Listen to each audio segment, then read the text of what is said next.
I am back with a new, more expensive moneymaker. It's so good to be back. This is, for better or for worse, your daily dispatch for May 4th from Everest Basecamp. So there's a lot going on since I left, and I'm going to try to catch you up all on it in a condensed timeline. First of all, we are in turbo Everest climbing mode right now.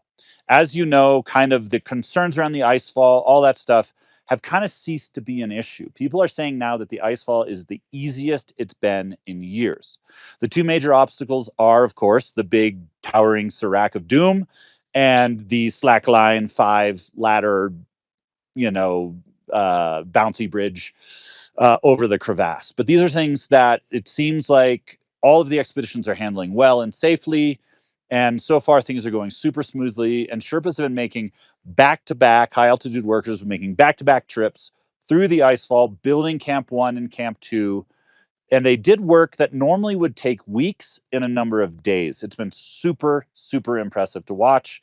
And what we're seeing is tonight, tomorrow night, this week, the clients are all heading up on the mountain on their first rotation. Pretty soon, it's just going to be me and Andy alone here at base camp in the coffee shop, wishing that there were more people to talk to. But we'll still get you lots of content. Unfortunately, we also have some sad news for this Everest season that happened yesterday.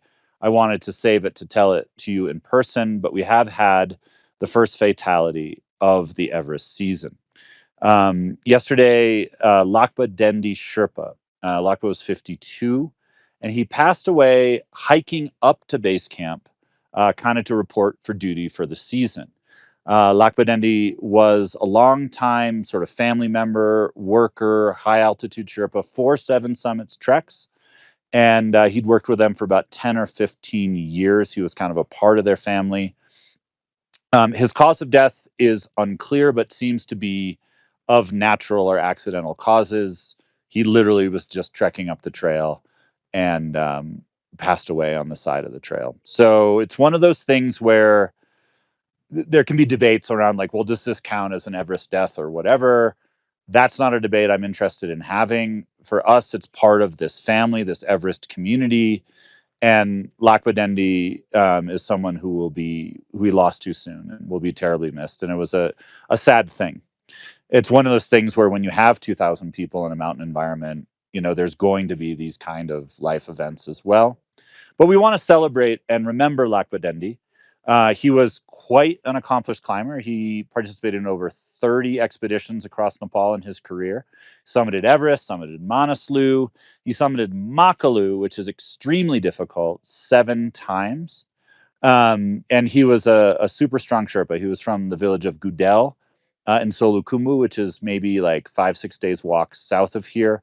Although in recent years he lived in Kathmandu. So our condolences and concerns and love go out to Lakba Dendi's family, and we'll let you know if there are any more updates with that. Of course, Lakba Dendi will be provided with insurance compensation, everything that's required by Nepali law. Although, we wish that this hadn't happened. So, and then the other big deep dive that I'm going to go into today is the other news that happened while I was gone. There was a lot of kind of controversy, movement, news about drones, and not just the drone that I flew into my face. We're going to get into that like another day. The drone controversy that happened here was there was this big program at Everest Base Camp that was sort of run by the U.S. Embassy. The U.S. government had a program here where they were really excited about, as a part of the new Trump administration's trade, not aid policy, right? The Trump administration has sort of shifted away from direct foreign aid and trying to look at business partnerships. How can American companies sort of help developing nations like Nepal, stimulate their economy, bring tech in, et cetera? One of the ways that this kind of partnership overlapped was looking at, can we use American drones to help clean up Mount Everest, to remove garbage from higher camps?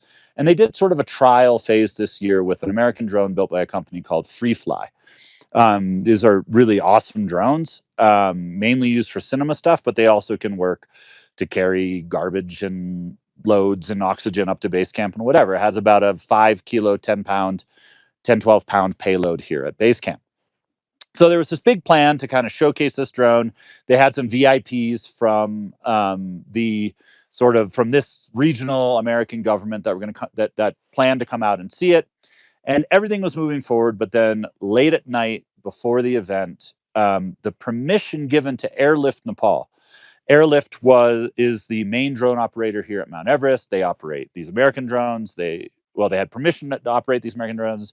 They operate these Chinese drones, doing all the heavy lift stuff we covered last year. We're going to do a deep feature on them on the next couple days. But basically, all of a sudden, the night before this was supposed to happen, this kind of unveiling, the Nepali government sort of put an end to it. They stopped the permissions for Airlift to fly any of their drones, and they didn't approve for that new free fly drone to fly. So that drone never actually flew.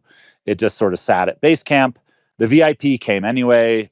They kind of, made some speeches, talked about how cool the drone was, and they left. Everyone was happy. But the aftermath of that is that Airlift now has been 4 days without permission to fly drones to supplies and loads up into the higher camps.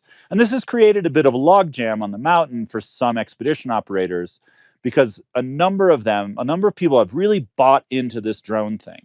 And one of the things we hear a lot about on Everest is like, well, aren't the drones stealing the jobs of the Sherpas? And this is something I've looked into deeply. I've talked to tons of people about, and I have not heard a single person, a single Sherpa, high altitude worker, expedition operator. I hadn't heard a single complaint about that issue. The Khumbu icefall is sort of a necessary danger, but it's one that needs to be managed. And climbing, it's all about managing risk, right? So if you can ferry a whole bunch of stuff over this dangerous part, the Sherpas are stoked. They're not getting paid less. They don't get paid by the trip, they get paid by the season. So everyone is super excited about this drone technology. But then when it got shut down, it's really impacting how the season works. I talked today with a guy named Mingma Wangchu Sherpa.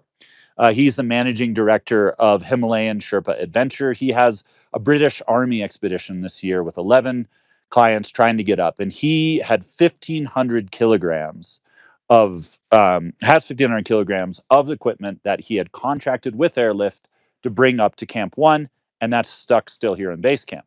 He's in this position now where he has to decide, does he send his Sherpas on 8 or 9 more trips through the icefall, risking their lives to get this up to camp? Or does he have to tell his clients they can't do the expedition, right? It's a really difficult calculus. And so this is kind of the position that this whole thing put us in.